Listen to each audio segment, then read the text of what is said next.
नमस्कार दोस्तों।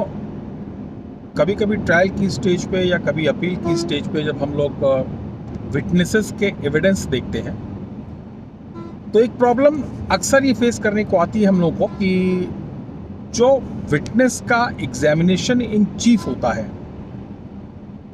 वो तो प्रोसिक्यूशन के केस को एकदम इंटैक्ट सपोर्ट करता है, लेकिन जब उसको क्रॉस एग्जामिन किया जाता है तो वो अपने केस से डेविएट कर जाता है। कुछ लोगों ने जानना चाहा कि ऐसा क्यों होता है और इसके कॉन्सिक्वेंसेस क्या होते हैं। तो दोस्तों देखिए, जो पहली चीज और सबसे महत्वपूर्ण चीज है जिस पर अक्सर ट्रायल के दौरान वकील ध्यान नहीं देता है या काम की व्यस्तता की वजह से या जिस भी वजह से उसको वो एग्जामिनेशन इन चीफ को बहुत हल्के में ले लेता है। एग्जामिनेशन इन चीफ जो देखने में आ रहा है 90% केसेस में कोर्ट में जो प्रोसिक्यूटर होता है वो 161 का बयान जो पुलिस ने रिकॉर्ड किया होता है उस बयान को ditto as it is record करा देता है, या तो वो खुद बोल कर रिकॉर्ड करा देता है और या फिर वो बोलता जाता है और विटनेस खड़ा रहता है और लास्ट में उससे एफआईआर को साबित करा देता है या जो कुछ भी डॉक्यूमेंट्स हैं उसको उनका एग्जिबिट दिलवा करके उसका चीफ हो जाता है। ये प्रैक्टिस गलत है। प्रोसिक्यूटर को ये राइट कहीं से भी नहीं है कि वो अपनी एविडेंस पढ़ दे, 161 का बयान पढ़ दे और उसका अप्रूवल वो अपने विटनेस से ले ले। होना ये चाहिए कि प्रोसिक्यूशन को अपने विटनेस जब प्रोड्यूस करना है तो उससे क्वेश्चंस पूछेगा। एविडेंस जो कुछ भी होगी वो सीआरपीसी के 273 सेक्शन के तहत होगी और नई जो भारतीय नागरिक सुरक्षा संहिता है 308 में इसका प्रोविजन है कि all the evidence shall be recorded in presence of the accused. तो इसका पर्पस सिर्फ इतना सा नहीं है कि एक्यूज वहां पर म्यूट खड़ा रहेगा और प्रोसिक्यूटर जो कुछ भी वो कह रहा है वो उसको एज इट इज होने देगा।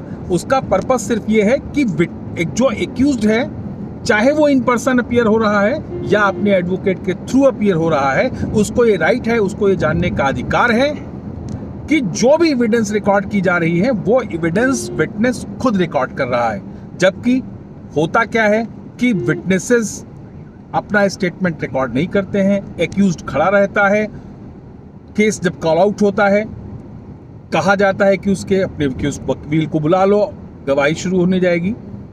वकील जब तक पहुंचे, उसका डिफेंस का काउंसिल जब तक पहुंचे, प्रोसिक्यूटर अपनी एविडेंस रिकॉर्ड करा चुका होता है। कई बार लॉयर दूसरी कोर्ट में बिजी है और केसेस बहुत से लगे हुए हैं, तो भी उस सिचुएशन में भी ये होता है कि डिफेंस के काउंसिल की एब्सेंस पे प्रोसिक्यूटर अपनी एविडेंस रिकॉर्ड करा देता है।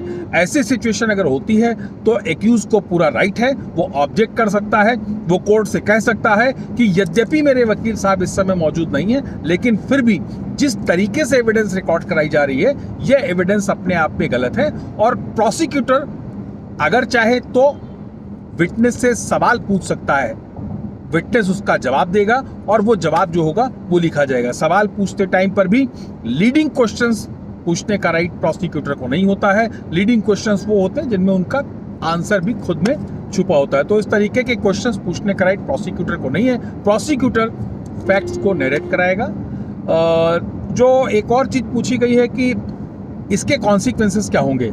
देखिए, अगर कई बार देखने में ये आता है कि जो चीफ में स्टेटमेंट रिकॉर्ड कराया गया, जब क्रॉस एग्जामिन किया गया तो उससे चीज डिफरेंट करके निकल करके आती है। इंटरप्रिटेशन जब होता है तो उस समय कोर्ट्स कई बार ये भी कह देती हैं कि भाई ये तो आपके लॉयर की कैपेबिलिटी थी कि उसने क्वेश्चन इतना घुमा करके पूछा कि विटनेस जो है वो कंफ्यूज कर गया, अदरवाइज चीफ में तो देखिए उसकी एविडेंस इंटैक्ट है।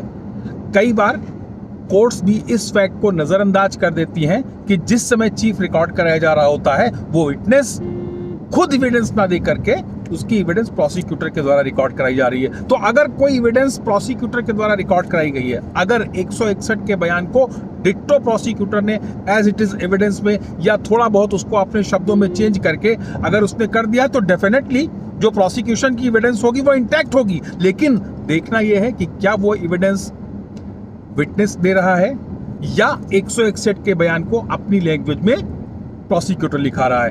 तो मित्रों, सबसे पहला तो काम आप सभी को इस चीज़ पे ध्यान देना चाहिए कि अगर आप ट्रायल कर रहे हैं और किसी भी विटनेस की एविडेंस होने जा रही है, तो आप कोशिश करके चीफ का जो भी एविडेंस होने जा रहा है वो अपनी प्रेजेंस में कराइए। इस चीज को इंश्योर करिए कि पब्लिक प्रोसिक्यूटर कोई भी लीडिंग क्वेश्चन ना पूछ सके, और अगर लीडिंग क्वेश्चन पूछता है तो आपको उस पर राइट है, आप कोर्ट से कह करके उसको ऑब्जेक्ट करा सकते हैं और वो क्वेश्चन पूछे जाने से उसको मना किया जा सकता है। तो इस तरीके से विटनेस जो एविडेंस देगा वो उसकी अपनी एविडेंस होगी, उस पर जब आप क्रॉस करेंगे तो डेफिनेटली आपको उसका फायदा मिलेगा। अदरवाइज कंट्राडिक्शन की सिचुएशन में जब तक आप इस लेवल का कंट्राडिक्शन नहीं स्टैब्लिश कर पाएंगे तो कई बार न्याय सही ढंग से नहीं मिल पाता है और उसकी वजह ट्रायल में की गई लापरवाही होती है। मुझे लगता है कि ये जानकारी आप सभी के लिए लाभदायक होगी।